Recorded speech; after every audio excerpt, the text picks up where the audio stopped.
Thank you very much for the really drawn out, long-winded, whether that was emotional or drunk words, it was very kind of you to say those things. But it's wonderful to be here. I didn't think I was going to be able to speak tonight because it's a bit inappropriate.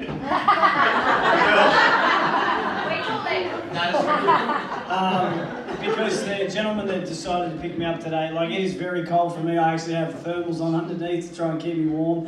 It's 117 degrees today in my hometown, so it's very, very cold for me. But it was really nice of Greg to pick me up tonight, drive me here with the window down the whole way. So it was very nice of Greg. I sat on my hands the whole way so I could keep my thumbs from not getting frostbite. But it's great to be. It's funny standing in front of a fireplace because my wife, she recently asked me whether we could get a fireplace. And as I just said, it's 117 degrees in summer and it's about 70 to 80 degrees in winter.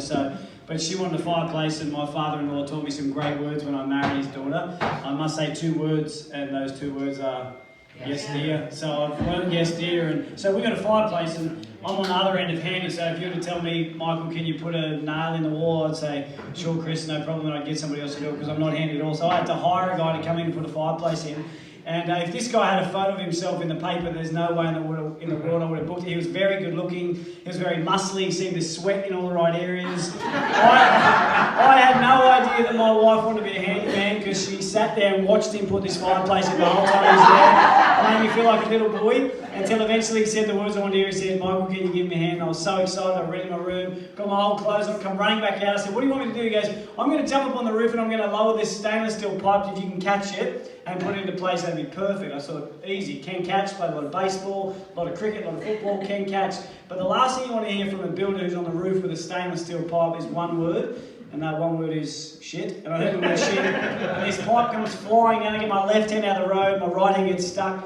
It severed the tendons, nerves, and ligaments in my thumb. Blood went everywhere. My wife went ballistic at me because I got blood on the carpet. The builder, true story, the builder, he drove me to the hospital because my wife wanted to stay home and clean up the mess and make sure I didn't stay in the carpet. And when I got to the hospital, I've got a bit of a VIP card. I don't get like a free coffee or a stamp on my hand or anything like that. I just get to go straight in. So I went straight in, and I remember I was lying there thinking my life wasn't fair, and I saw this sweet little 8-year-old boy with a big smile on his face, and I'm thinking to myself, my problem must be a lot worse than his, and if it's not, I want whatever drugs he's on, because it looked like he was having a really good time next to me. And then I hear the nurse walk in, and everyone made sure they had their phones on silent in hospital. So the nurse came in, and I heard her pull the sheet back, and then she goes, oh my God, that's terrible, what happened? So I'm sort of hanging out of the bed to try and find out what's going on, and he shares this very funny story.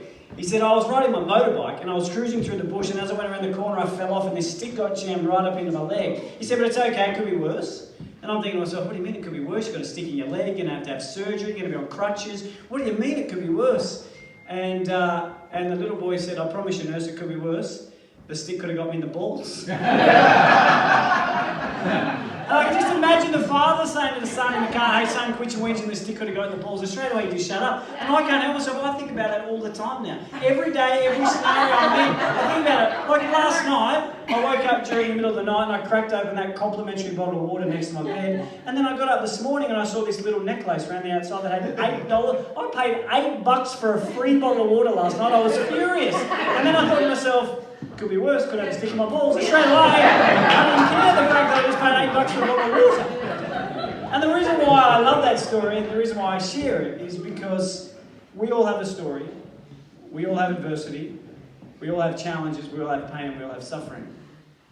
But the one thing that I've learned in my life is that it's not the adversity in your life that defines you, it's how you deal with it. It's about your mental approach, it's about your emotional approach to all the challenges that you face in your life that will determine the quality of life that you get to live. I've been very fortunate to do what I do. I travel all around the world. Last year I was on 157 flights. I spoke in 22 countries. I'm very blessed to live the life that I get to live. I've spoken to troops in Iraq fighting for our freedom. I've spent time with the 9/11 victims and their families. I've worked with the New York Mets and the Philadelphia Eagles. I've worked with the Angels, the Dodgers, the Diamondbacks. I've been very lucky to do what I do. But the one thing that I've learned the most in my life is that When you can make a difference in somebody else's life who will never be able to return the favour, I think that's the greatest joy that you'll ever receive. I think that a lot of people in this world define their success by the materialistic possessions that they can gain. But I think that success is not about, probably not the right time to say it, Chris, but it's not about the size of your house. It's actually the size of your heart. And I think that you guys demonstrate that beautifully tonight. I think that we all have the opportunity every single day to be successful because we all have the opportunity to simply make a difference in somebody else's life. My journey began when I was 11 months of age. I went to the doctors with my mum and my sister. My sister had an ear infection. And I'm much more of a hugger. I don't really do the handshake thing. So I give the doctor a big hug and his knee brushes my stomach and he thinks, that doesn't feel right. I'm taken to my local hospital. That night I'm airlifted to Sydney Hospital, and the following morning I was diagnosed with an incurable cancer of the central nervous system called neuroblastoma stage 4. Doctor said to my family that there are no chance of survival, take your boy home, and I'll allow him to live the next few months with his family because there's nothing that we can do. But like everybody in this room, we all have choices. And the choices that we make each and every day can help reshape, remold, and redefine our future. And my mum asked one question: I don't want to know what the chances are of my son dying. I just want to know what the chances are of my son surviving. And the doctor said I had a 96% death rate. Go home. Don't put your boy through that sort of pain. But how often do we look at the glass, the bottle, the beer, the wine being half empty as opposed to half full? I'm so blessed every day that my mum chose to look at my life not being 96% empty, but she chose to look at my life being 4% full. I started chemotherapy on my first birthday. My chemo cycle was 9 days on, 3 days off, 9 days on, 3 days off, not for weeks, not for months, but for years. Back in those days, we didn't have the drug that prevented us from vomiting, so as soon as we were injected with chemo, we would just constantly vomit. I was on that same cycle until just before my 4th birthday, when a doctor came in and said, we're sorry, the treatment's no longer doing the job, the tumour has built a resistance, it's now taken over half of your son's body, we need to go into surgery. I went into surgery, and 6 hours later the doctors came out and said, we didn't get it all, there's now nothing that we can do. My dad and my 3 other sisters, they were flown down to Sydney, and sadly they came into my room to say goodbye. But the following morning we were so blessed that there was an American doctor. He was trialling a test drug. He was trialling a drug that had never been used on humans before, only on animals. They had no idea what the side effects would be. But we truly believe that outside of love, hope is one of the most powerful words in the English dictionary. And if you can instill hope into somebody's life, you can instill courage, determination. It's amazing what you can achieve with just a little bit of hope. So we started that drug with 24 other families. Every one of us on this trial drug were all terminally ill kids under the age of 12. We started that drug at 9 a.m. on Tuesday morning. Within 24 hours, we were all transferred from the oncology ward to the burns unit. The after effects of this drug were so bad that we were completely covered from head to toe in blisters. What they would do is they would wrap us up in bandages and they would lie us in baths full of ice, trying to prevent our brains from frying. Unfortunately, within 1 month, 20 of the kids had passed away. The second month began to burn my internal organs. I lost one of my lungs, my liver and my kidney were destroyed, and the muscles around my heart began to deteriorate. Unfortunately, within 90 days, 24 out of the 25 kids had passed away. I say to people all around the world that I'm one of the lucky ones, but I never say I'm one of the lucky ones because I'm still alive. I say I'm one of the lucky ones because I wasn't my mum. All I had to do is feel the pain. But my mum, she had to make a choice every day to inject a drug into a child that's killed every person that's ever taken it. She burnt me for 17 months, hoping that one day I was allowed to go home. That day finally came. But throughout that period, my mum, she really implemented and instilled some powerful messages in my brain and in my heart and in my soul. One of them was, it's not the adversity in your life that defines you, it's how you deal with it. But the other one was about needing a dream. You need to have a goal, you need to have a vision. She came in one day, she said, I want you to tell me what your dream is. I said, I've got a dream. When I grow up, I want to be normal like everybody else. I want to make friends, I want to go to school, I just want to go home. But my mum, she said that dream's not big enough. Because if you don't stretch yourself, you're never going to grow, and if you're never going to grow, you're never going to be the true best version of yourself. I need you to come up with a bigger dream. So the next day she came in, she said, what's your dream? I said, I have a dream. Not only do I want to be normal like everybody else, but one day I want to play baseball in America. She's like, I kind of like your first dream a lot more than your second dream. And all my mates, they go, well, like, how did you get that dream? We used to get woken up every morning 4 a.m. The cleaners, as you know, the cleaners mop the floor at 4 a.m. Every hospital I've ever been to, I don't know why they have to mop the floor, but they do. They clean the floor at 4 a.m., bash your bed, you wake up, they turn the TV on, and the only channel we had back in those days was ABC, and ABC, Major League Baseball was on. And that's where this big dream of mine began. So when I finally got to go home, the doctor said, your son, he will never go to school, he will never play sport, he'll be a housebound baby, and if he reaches his teenage years, it'll be a miracle. I made out I didn't hear what the doctor said.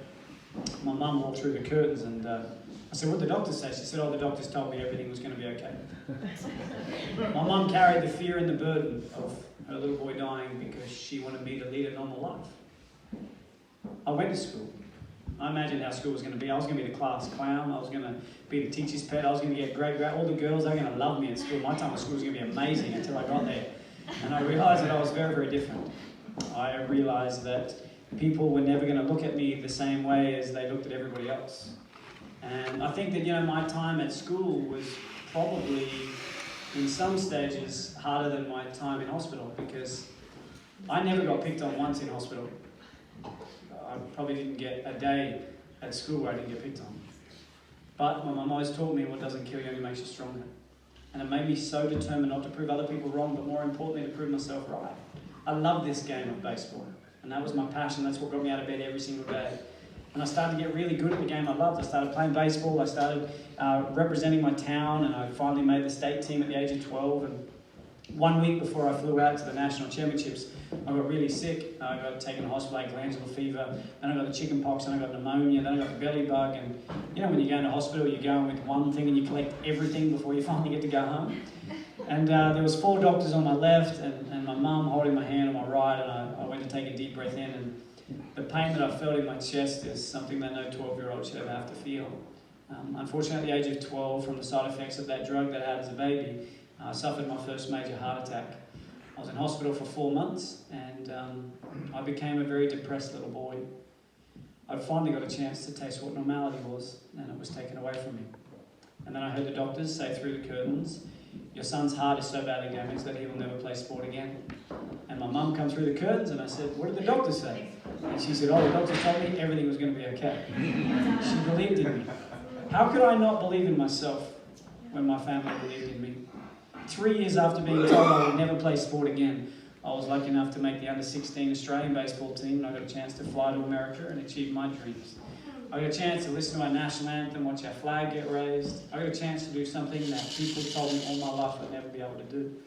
I played in that same team when I was 15, 16, 17. When I was 17, I was down in Texas. Is anybody from Texas? Excellent.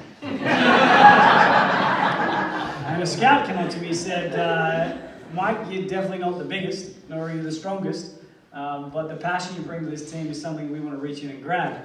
So at the age of 17, I was lucky enough to sign a scholarship to live in America and play baseball. I got a full ride scholarship to study sports psychology at Concordia University in Austin.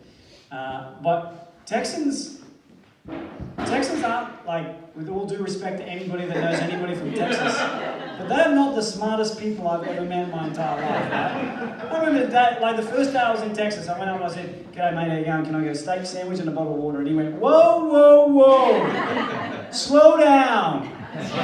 He said, "Where are y'all from?" And I was instantly confused because I was there by myself. I had no idea who was talking to. I said, "Me?" He goes, "Yes, you." I said, "Mate, I'm from Australia." He goes, "Australia?"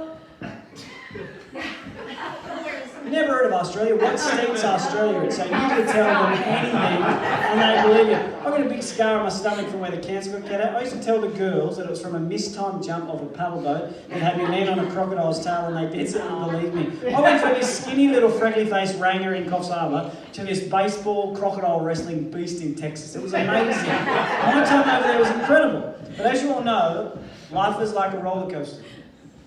You can get to a pinnacle point in your life and it can get taken away from you in a heartbeat. One bad choice, one bad decision, and your whole world can change. And you know what's so sad in today's society? We wait until it's too late before we decide to change. We wait until we're diagnosed with lung cancer before we stop smoking. We wait until we're diagnosed with diabetes before we decide to change our diet. We wait until we lose someone that we love before we tell them that we love them. I challenge you not to wait. Tonight, after this presentation, and you turn all your phones back on, because I'm sure you've turned them all off and on silent, I just want you to text somebody and just say, hey, I really care about you, I love you, and thank you for being a great friend. I guarantee you I know what they'll write back. What's wrong? They will dead set think that you are dying or you're extremely drunk. Because we don't tell people what they mean to us until it's too late. I was in Texas for 6 months, slid into a base in Arizona, woke up 3 days later, career done. Heart couldn't keep up. I couldn't compete at that level, and I was sent home. I got back to Australia. I was lucky enough to do a TV show, An Australian Story. I went to the World Film Festival in Japan and won a heap of awards, and I had to get a real job. I got a job in banking, and I had no idea about banking. I didn't have a clue. And then day 3, this tall old guy come in, and he said, Michael, I'm Tom, I'm the CEO. Let's have a chat. I didn't even know what CEO stood for. I had no idea who this guy was. And I went in there and I said to one of the girls, I said, who's he? And she said, he's basically the boss's boss's boss's boss. So I thought, this guy's rich, I need to impress him. And I went in there and he said, Michael, where do you see yourself in 5 years' time? I had no idea where I was going to be on a Friday night, where I was going to be in 5 years' time. But my mum always told me, son, shoot for the moon, and if you miss, you'll end up in the stars. So I thought, right, now's my time to shine. And if I had my time over again, I definitely wouldn't have said this. He said, where do you see yourself in 5 years' time? I shot straight at the barrel. I said, Tom, in 5 years' time, I'm going to take your job. Don't ever say that to your CEO. He hates me. I remember he said to me, I don't know whether that's arrogance or determination, but only time will tell. And me being a 19-year-old smartass, I responded, you're right, Tom, only time will tell. So we did not get on very well at all. But by the time I was 20, I was the youngest bank manager in Australia. 21, got an area manager's role. 22, got a state manager's role. By the time I was 23, I was the youngest national sales development manager for one of the largest companies in the world. I had 600 staff, I had 120 banks around Australia and New Zealand. And I reported directly to my mate Tom. And we'd catch up every couple of weeks. And what I realised though is that I was driven by the 3 Ps that destroy people. I was driven by power, privileges and possessions. I had to have the fancy $1 million house, I had to drive the fancy cars, I had to wear the Rolexes and the Armani suits. I realised that there's nothing wrong with having that, but if that's your key driver, then there's something very wrong with it. And it took me until I hit rock bottom in 2010 when I started to get my reality and my perspective right. In 2007, my mum and dad, they separated. I was the big banker, I knew all about money, so I invested all my mum's money. And the return from that money was going to be able to pay rent, to put a roof over her head. That was about 6 weeks before the GFC hit. And I lost all my mum's money. I really failed my mum. I failed my family. And the one person that I loved more than anybody on the planet was the one person I couldn't take care of. In 2009, I had to put her in a trailer. And in 2010, I just gave up.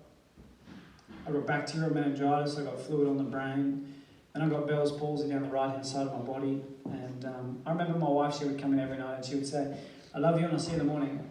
And I would say, I love you and goodbye. Because every night I would lie in bed and I'd just pray to God that I wouldn't wake up. I just didn't want to fight anymore. I thought to myself every night, how many times does one man have to get kicked before you give me a chance to lead a normal life? And I realised every day I just started to get greater clarity and understanding what was important. And the 2 things that I needed to master was I needed to master what success was, and I needed to master the gift of giving.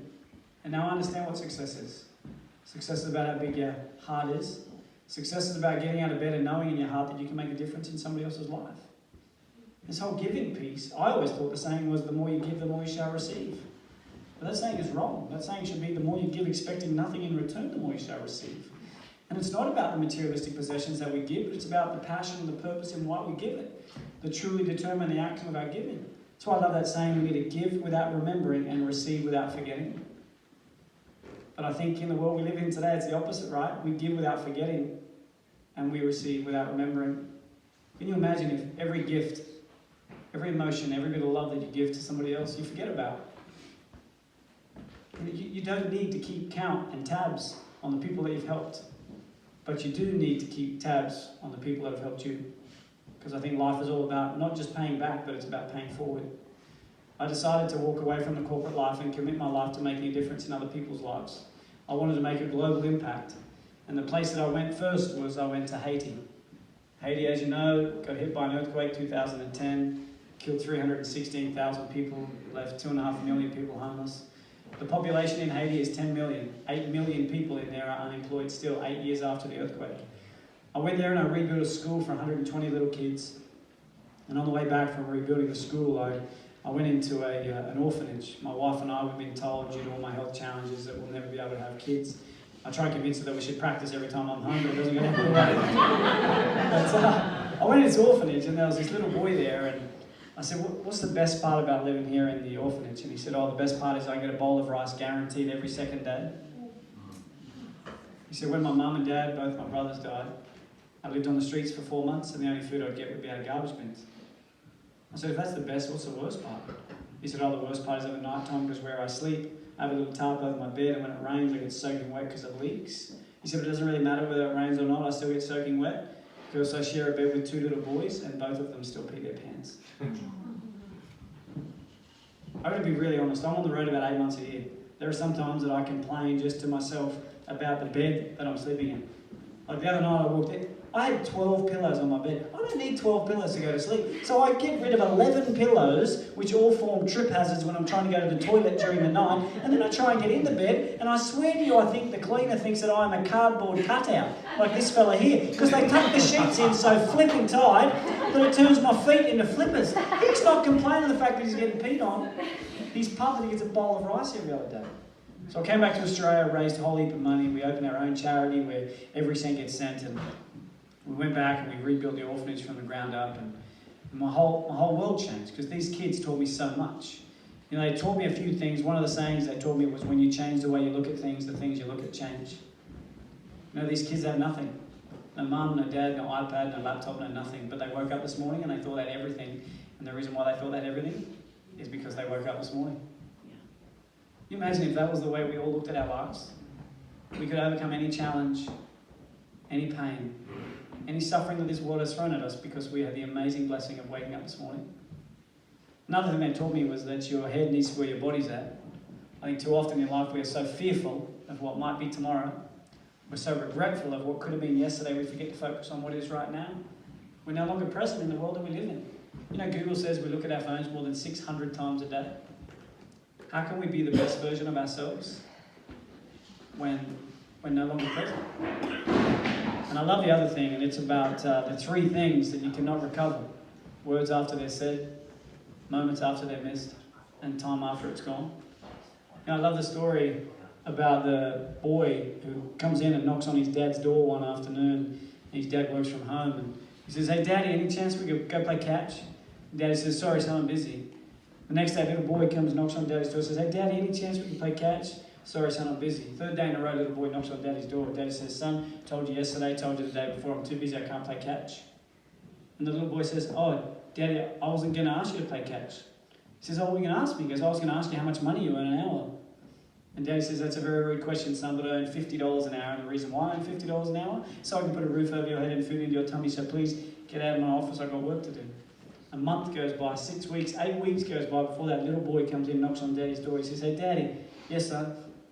"Daddy, over the last 8 weeks, I've been mowing lawns, I've been pruning trees. I've done every single chore that my mum has asked of me, and I've been able to raise $25. Daddy, I was wondering if I could give you this $25. Could I please just have half an hour of your time? And could we please go and play catch?" I promise you I would give away every asset I own, every bit of success I've ever had, to have a healthy little boy knock on my door and say, "Hey, Daddy, any chance we go and play catch?" I promise you, when you prioritise what's important in your life, your adversities, your pain and your suffering seem to take a back seat because you realise how lucky you are to have what you have. You begin to count your blessings and not your problems.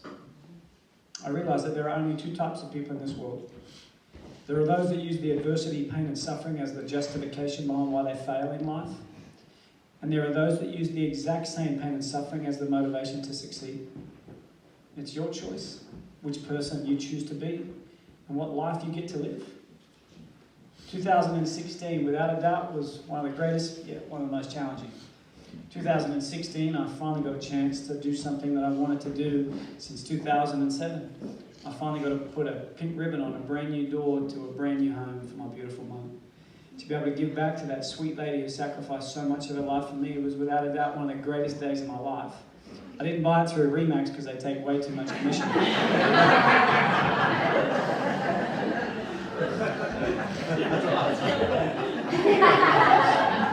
been holding on to that since November.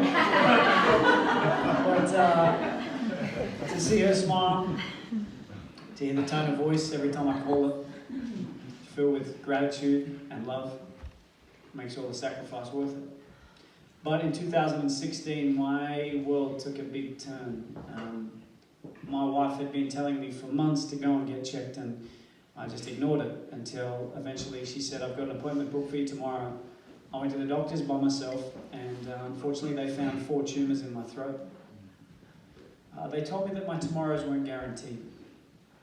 I remember saying straight back to the doctor, that's one thing that we all have in common, because no one's guaranteed tomorrow. I remember driving home, my world was spinning, and my mum called me and she said, what did the doctor say? And I finally got a chance to return the favour, and I told her that everything was going to be okay. As a 32-year-old man, I had to do a video message saying goodbye to my family. I prepared my own funeral. What annoys me so much in the world that we live in today is that so many of us live this life like it's a dress rehearsal. This is the one shot that we have. Tomorrow's not guaranteed for anybody. I postponed my surgery by 8 weeks so I could write my autobiography. I wanted that to be left as a legacy to take care of my wife if I didn't make it. It's now a bestseller in 6 countries around the world, and we donate all the profits to charity. I had surgery. They removed 3 out of the 4 tumours. Unfortunately, the 4th tumour is wrapped around my vocal cord. It's benign, so it's not too bad. But I've realised in my life that the quality of one's life is not dictated, nor is it determined by the amount of days that we live on this earth. It's about what we fit into those days that allows us to live a remarkable life. The one thing that I wanted more than anything in the world was to become a dad. I think to have a child is the greatest gift that God can give us. And that was the one thing they said that would never happen. But they were wrong again. We were due to have a beautiful little baby at the end of February 2018. On the 8th of December 2017, my wife had a lot of back pain. We were rushed to hospital, and 4 days later we had a beautiful little baby boy named Lachlan James. He weighed 2.8 pounds. He arrived 10 weeks early, and he had a horrible infection. He was put in intensive care, level 3, for a month until eventually they said, things look good. We're going to transfer you back to your local hospital. But on the way back to the hospital in Coffs Harbour, he contracted an illness called sepsis, which is a horrible blood disease. We were informed that we had 4 days with our little boy, and we were transferred back to Sydney Hospital. On the flight back to Sydney, he stopped breathing, and they had to resuscitate him twice on the plane. But he didn't listen to the doctors, and I think God heard our prayers. And after 3 months, we were finally allowed to take our sweet, beautiful little boy home. We just celebrated his first birthday, and he's the sweetest little thing in the world.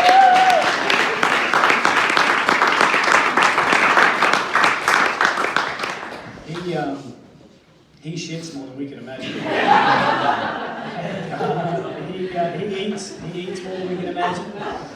And I promise you that we love him more than we could ever imagine.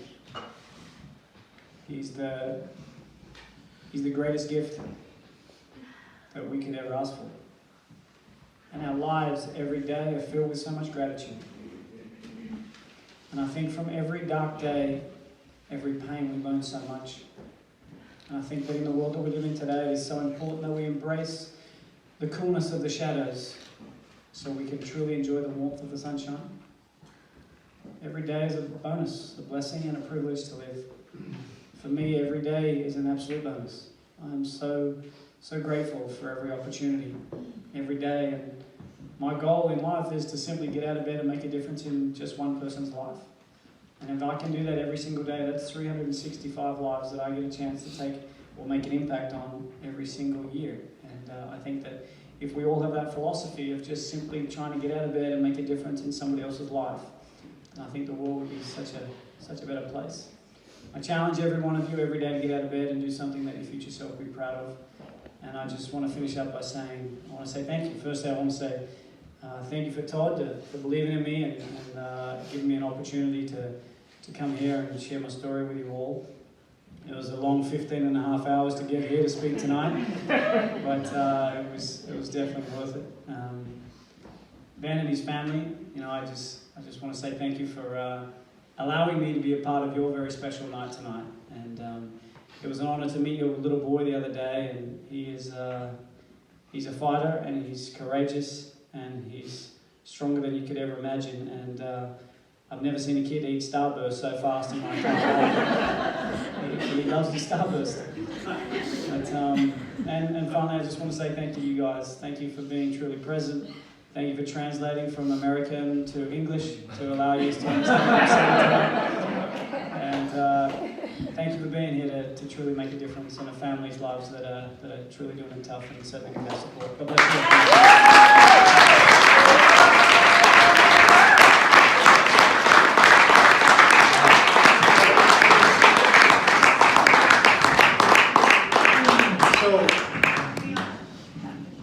Obviously, Michael touched my life back down in Coronado, and hopefully he had an impact on all you guys here.